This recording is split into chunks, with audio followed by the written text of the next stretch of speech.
वालेकुम। अजीम न्यूज के साथ मैं हूं फिजा आसिफ चौधरी। यहां आपको एक अहम खबर से आगाह किया जा रहा है कि लाहौर समेत पंजाब भर में डेंगू बेकाबू हो गया। अस्पतालों में डेंगू के मरीजों की तादाद में रोज बरोज इजाफा हो रहा है।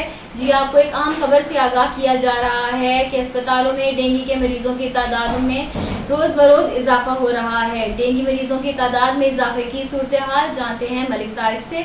जी तारिक, सूरत हाल से आगाह कीजिएगा।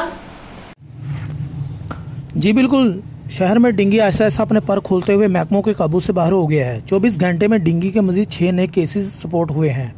डेंगू के तस्दीक शुदा मरीजों की तादाद अब तक 46 हो गई है और मुश्तबा मरीजों की तादाद 5000 से तजावज़ कर गई है, जो शहर के मुख्तलिफ हॉस्पिटलों में दाखिल हैं।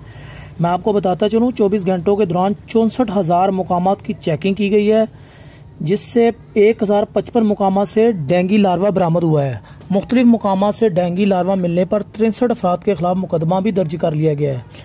PHA के पार्कों की लिस्ट तैयार कर ली गई है और पार्क्स इंचार्ज को पानी को साफ रखने के लिए 2 दिन की डेडलाइन भी दी गई है। जी, बहुत शुक्रिया तारिक, सूरत हाल से आगाह करने का। मजीद अपडेट्स और खबरों के लिए विजिट कीजिए हमारी वेबसाइट azimnews.tv।